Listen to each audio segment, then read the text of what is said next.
So hi friends, నన్ను చాలామంది comment సెక్షన్లో ఒక క్వశ్చన్ అడిగారు, అన్న గురక వస్తుంది చాలా విపరీతంగా, దాన్ని ఎలా ఆపుకోవాలి అని. సో మనకు నిజంగా మన రియల్ లైఫ్లో మన ఫాదర్ దగ్గర లేదంటే మన తాత దగ్గర లేదా మన నాన్నమ్మ దగ్గర ఎవరిదో దగ్గర మనం ఎక్కువగా ఈ గురక అనే పదాన్ని గురకని ఎంజాయ్ చేస్తూ ఉంటాం. సో ఆ ఎంజాయ్ ఎలా ఉంటుందంటే మన నిద్రని చెడగొట్టి, మన ప్రశాంతాన్ని చెడగొట్టి, మనకు కావాల్సిన సైలెంట్ని కూడా చెడగొడుతుంది. సో ఒకవేళ ఈ గురక ఎవరికైనా ఉన్నా లేదా మీకున్నా దీన్ని ఎలా ఆపుకోవాలి? సో ఇది ప్రధానంగా గమనిస్తే ఇది శ్వాసకు సంబంధించిన విషయం.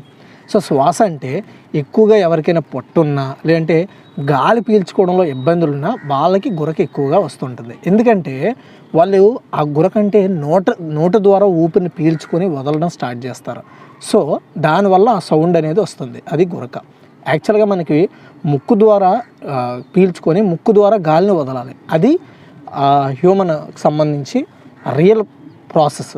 కానీ అలా జరగకుండా అయ్యేదే గురక అనమాట, అది నోటి ద్వారా వస్తుంది. దీన్ని ఆపుకోవాలంటే ఏం చేయాలా, ఇది ఈ వీడియోలో క్లారిటీగా డిస్కస్ చేస్తాను. ఫస్ట్ మన దేనికైనా మనకి ఏదైనా చిన్న రోగం ఉన్నా లేదంటే చిన్న ఇన్ఫెక్షన్ ఉన్నా దాన్ని అరికట్టడానికి మనం ఎక్కువగా పసుపు వాడతాం. అది మనకి రోగాన్ని నియంత్రించే అంత పవర్ ఉంటుందన్నమాట పసుపుకి. సో దీన్ని ఏం చేయాలంటే ఎర్లీ ఎర్లీగా కాదు ఎవ్రీడే. సో నైట్ పడుకునే టైము పాలలో పసుపు వేసుకొని తాగండి. సో ఇది చాలా మంచి పద్ధతి.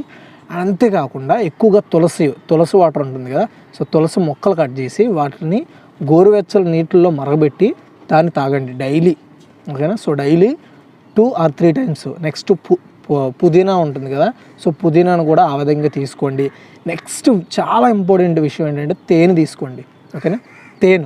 తేనె so everyday morning and night పడుకునే ముందు, ఓకేనా. మార్నింగ్ లేచిన తర్వాత నైట్ పడుకునే ముందు సో 2 tablespoons తీసుకోండి, ఓకేనా. సో లేదంటే ఇంత కప్పులో తీసుకొని తాగండి. సో మనకి అది మార్కెట్లో అవైలబుల్లో ఉంటుంది. ఇదంతా కూడా న్యాచురల్ పద్ధతే, మనం ఏం మెడిసిన్ వేయాల్సిన అవసరం లేదు. ఇది మీరు డైలీగా ప్రాసెస్ పాటించండి. నెక్స్ట్ మీరు ఇంకా ప్రధానంగా చేయాల్సింది యోగా.